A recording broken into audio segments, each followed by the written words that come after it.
নমস্কার। অ্যাস্ট্রো বার্তা উইথ পল্লবীতে আপনাদের প্রত্যেককে স্বাগত জানাই। আমি পল্লবী। আশা করি আপনারা প্রত্যেকে খুব ভালো আছেন। আজ আমি কথা বলবো পঞ্চম ভাব বা 5th হাউস সম্পর্কে। বৃহৎ পরাশর হোরাশাস্ত্রে পঞ্চম ভাবকে বলা হয়েছে পুত্র ভাব। এই ভাবটি থেকে আমাদের সন্তানের বিচার করা হয়।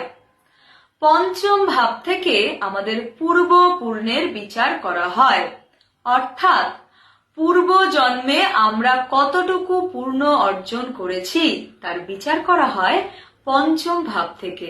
পঞ্চম ভাব থেকে আমাদের জ্ঞানের বিচার করা হয়, পঞ্চম ভাব থেকে আমাদের প্রেমের বিচার করা হয়, পঞ্চম ভাব থেকেই আমাদের ক্রিয়েটিভিটি এবং ইন্টেলেক্টের বিচার করা হয়। এই ভাবটি থেকে মন্ত্র সিদ্ধির বিচার করা হয়। নেম এবং ফেমের বিচার পঞ্চম ভাব থেকেই করা হয়। চলুন সংক্ষেপে জেনে নিই কোন কোন গ্রহ পঞ্চম ভাবে ঠিক কি কি ফলাফল দিয়ে থাকে। প্রথমেই চলে আসি বৃহস্পতির প্রসঙ্গে। বৃহস্পতি যদি আনঅ্যাফ্লিক্টেড অবস্থায় পঞ্চম ভাবে বসেন, সেই ক্ষেত্রে তিনি সর্বশ্রেষ্ঠ ফল দান করেন। কারণ আমরা প্রত্যেকেই জানি বৃহস্পতি জ্ঞান এবং সন্তানের কারগ্রহ। পঞ্চম ভাবের বৃহস্পতি একজন মানুষকে অগাধ জ্ঞান দিয়ে থাকেন এবং এরা সন্তানের থেকেও প্রভূত মান সম্মান প্রাপ্ত হয়ে থাকেন। এবারে চলে আসি রবির প্রসঙ্গে। ন্যাচারাল জোডিয়াকে 5th হাউস হলো সিংহ রাশি। সিংহ রাশির অধিপতি গ্রহ সূর্য। সূর্য যখন পঞ্চম ভাবে অবস্থান করে এবং আনঅ্যাফ্লিক্টেড থাকে, তখন সে একজন জাতক বা জাতিকাকে অত্যন্ত আত্মবিশ্বাসী করে থাকে এবং প্রভূত ক্রিয়েটিভ বানিয়ে থাকেন। কিন্তু সূর্য এখানে অবস্থান করলে জাতক বা জাতিকার প্রেমের সম্পর্কে ইগো চলে আসে, যার প্রভাবে এদের প্রেমের জীবন খুব একটা সুখকর হয় না। এছাড়াও পঞ্চম ভাবে রবি একজন মানুষকে অত্যন্ত অহংকারী করে তোলে।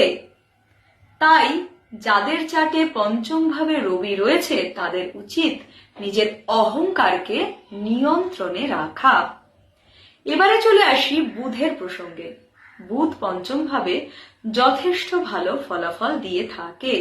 পঞ্চম ভাবে বুধ একজন মানুষকে অত্যন্ত বুদ্ধিদীপ্ত করে থাকে।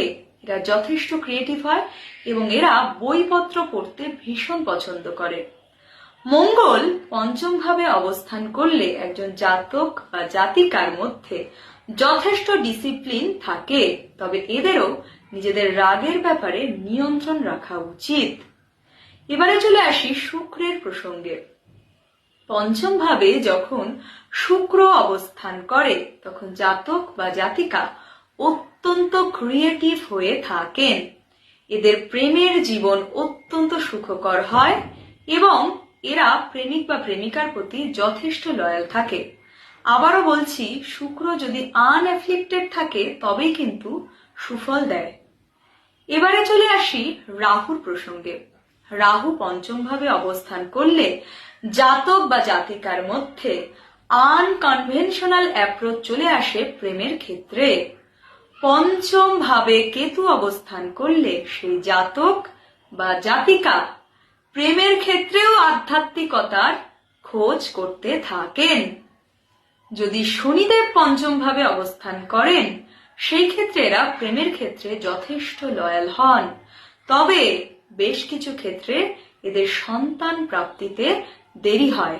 এছাড়াও এদের বিদ্যায়ও বাধা আসতে দেখতে পাওয়া যায়। চলে আসি রেমেডির প্রসঙ্গে।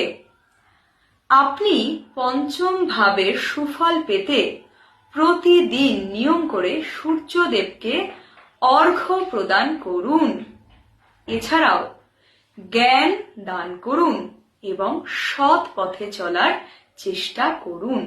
অসহায় মানুষের মধ্যে হলুদ দ্রব্য এবং হলুদ বস্ত্র দান করুন। ভালো থাকুন, সুস্থ থাকুন, আনন্দে থাকুন। নমস্কার।